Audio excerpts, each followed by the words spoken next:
It's gone, nowhere to be found. My bag is missing, and it had my passport in it, I said, my voice shaking.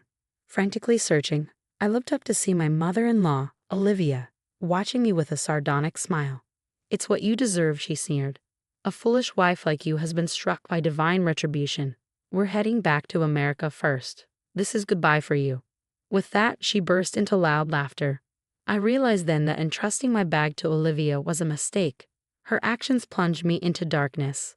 I am Madison, 30 years old, married to Mark for 3 years. We don't have kids yet but live a happy life in a town close to my in-laws' house.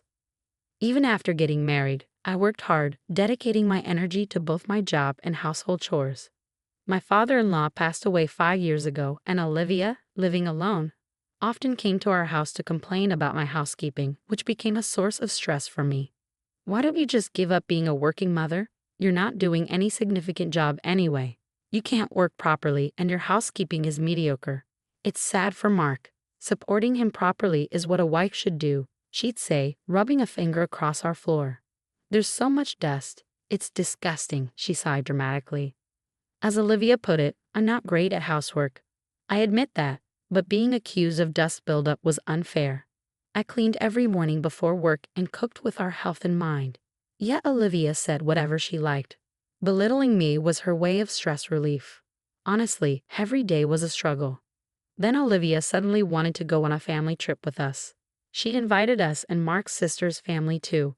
My sister-in-law, Emma, like Mark, is very mild-mannered and we often visit each other's homes, so I had no issue with her. But the idea of traveling with Olivia made me uneasy. I frequently discussed Olivia's snide remarks with Mark, so I shared my apprehensions about the trip. Mom wants to go with us. Maybe she wants to create happy memories with you. It's a chance for you to get over your discomfort with Mom and build a more open relationship, Mark optimistically suggested. That's true. It's our first trip with your mom. Maybe we'll make great memories and break down barriers, I said, encouraged by Mark's kind smile. I decided to enjoy the trip. Olivia made all the plans, including the destination and itinerary, so we just matched our schedules. I wonder where Mom's planning to go. I hope it's not too expensive, I said. Then Mark casually mentioned, oh, she emailed saying we're going to Australia. I sighed at his words. My fears were confirmed. Olivia, unconcerned about our financial situation, chose an extravagant international destination. Well, can't help it. Mom chose it, so let's indulge her this time, Mark reasoned. Understanding his feelings, I somehow managed to fund the trip from our savings. Mark, Emma's husband, and I aligned our vacations with the trip, and all that was left was to depart. On the day, we safely arrived in Australia. The time flew by as we enjoyed the magnificent natural scenery and delicious food, and soon it was time to return home. It was a wonderful trip. I got so tanned, Olivia said, still excited and playful even at the airport. It was a truly fantastic experience, I agreed, but I had one lingering regret. What's wrong? You look down, Mark asked, looking into my face. Well, it's not a big deal, but I couldn't get as close to your mom as I'd hoped. We barely talked since we never had a moment alone during the trip, I explained. Mark put his hand on my shoulder, saying don't worry too much. We all had fun and enjoyed our time together, and that's what matters. He smiled reassuringly. Thinking maybe I was overthinking it, I followed the others. It's pretty crowded here. I should use the restroom before we board, Olivia said and then turned to me. Madison, hold my bags for me, will you? Everyone, leave your bags with her, and let's go together. She left me with her heavy luggage and hurried off. I wanted to go to the restroom too. Seeing this, Emma said, sorry Madison, I'll take over when I'm back. Just wait for me. Not too long after they left, Olivia returned alone. That was quick, I said, surprised. It was empty. Now, where did you put my bags? She looked around. It's over there. I pointed at her luggage by her feet. Why is my expensive bag on the floor? I handed it to you so you wouldn't put it down. How could you be so careless? She picked it up and clutched it protectively.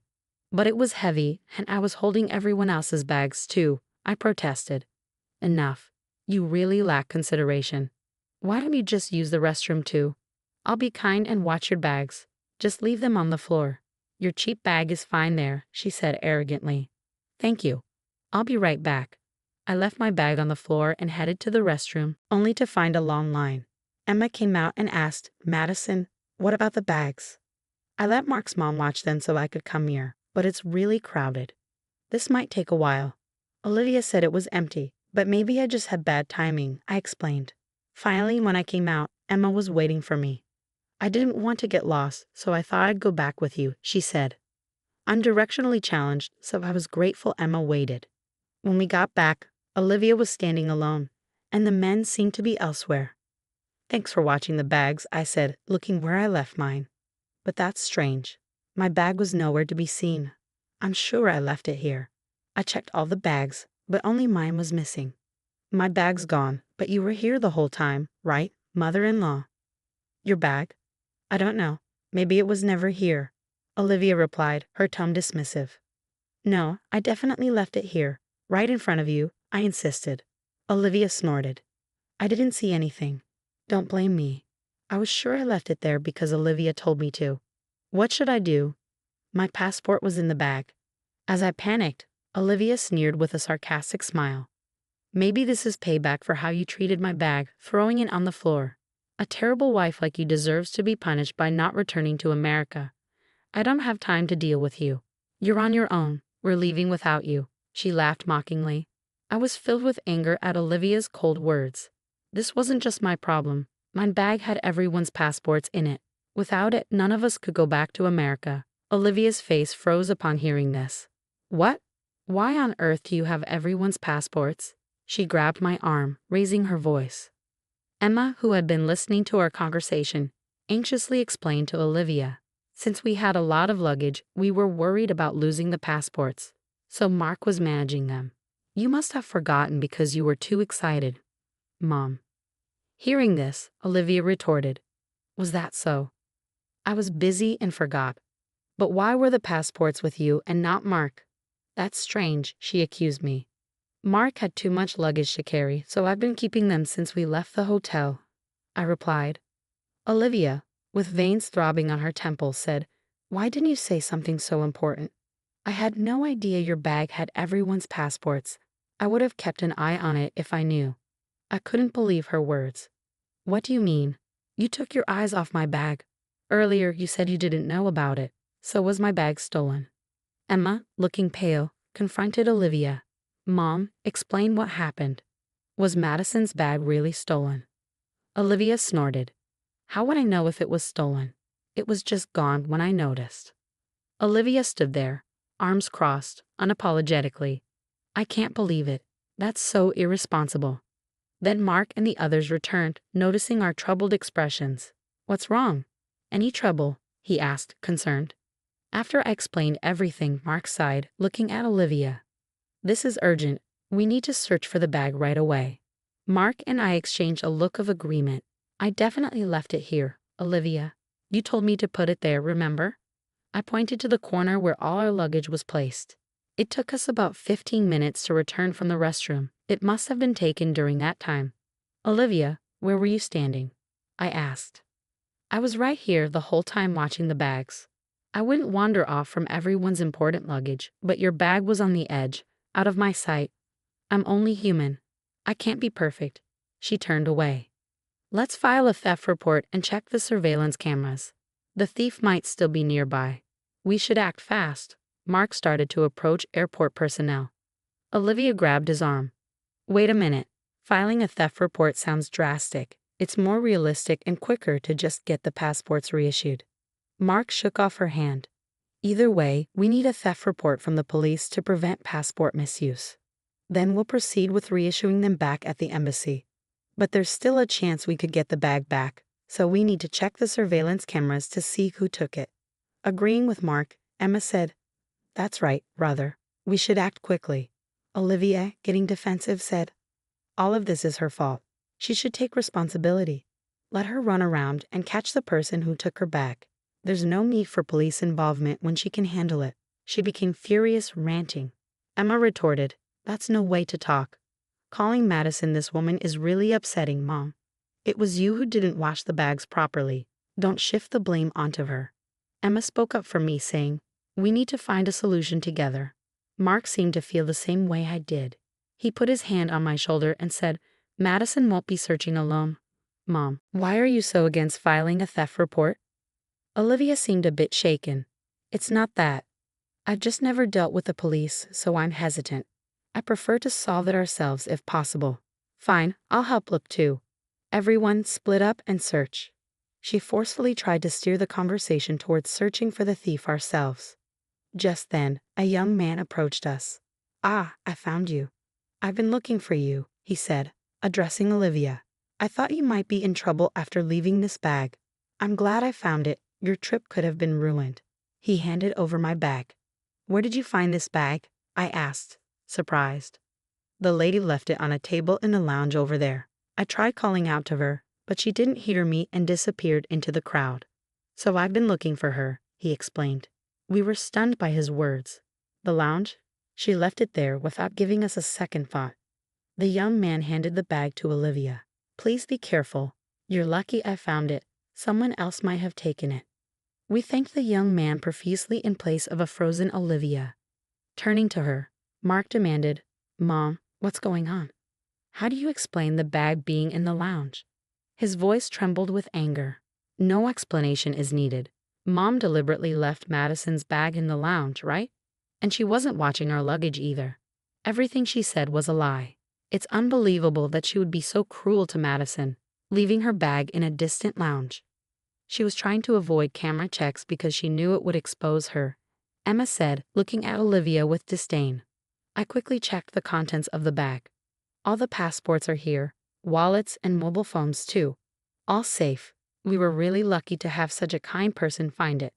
Relieved yet angry, I confronted Olivia. How could you do this, Olivia? Why would you do something like this? Olivia responded without remorse. Well, she threw my precious bag on the floor. I was just upset. I'm not the bad one here.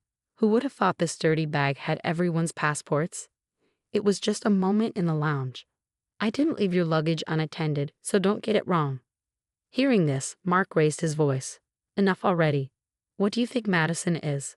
I've always known how hard you've been on her since we got married. I kept telling Madison to be patient, hoping your attitude would change, but I was wrong. I failed to empathize with her suffering. I'm sorry, Madison. Mark apologized to me, his sincere words and attitude bringing tears to my eyes. Mark then turned resolutely to Olivia. Mom intentionally took someone else's property. It's equivalent to theft, even if you don't realize it. Checking the surveillance cameras would prove your guilt. Olivia was shocked. Wait, Mark, you're not really going to report me to the police, are you? We're family, and Madison is your wife, even if by marriage. There's no crime in a mother taking her daughter's bag. Mark spoke with a bitter expression. That's ridiculous, Mom. You should be apologizing to Madison first. Trying to escape the situation without admitting your fault and using family as an excuse is embarrassing as your son. We won't report to the police, but we're cutting ties with you. Don't show your face to me and Madison again. We'll take a different flight home. He took my hand. Wait, hold on. You can't just decide this all of a sudden. I don't accept this. Please think it over. I'm begging you. I'll apologize. Forgive me, Olivia pleaded, clinging to Mark's feet. Mom, this is disgraceful. Stop it, Emma said, pulling her away. Emma and her husband forcibly took a crying Olivia away, leaving Mark and me alone. Are you sure about this, Mark? Cutting ties with your mom? I asked, concerned. This is for the best. You're the most important person to me. I'm sorry for not protecting you until now, he said, smiling and embracing me. We managed to get on a different flight home, returning to our normal life, but without Olivia. Emma also decided to keep her distance from Olivia. We moved far away from the in-laws' house, completely cutting off contact with Olivia. Likely Olivia is living alone, shunned by Emma too. Half a year after the Australia trip, I found out I was pregnant, but Olivia will never know or meet this child. In this peaceful town without Olivia, we'll walk towards our future. My only wish is for me, Mark, and our baby to live happily.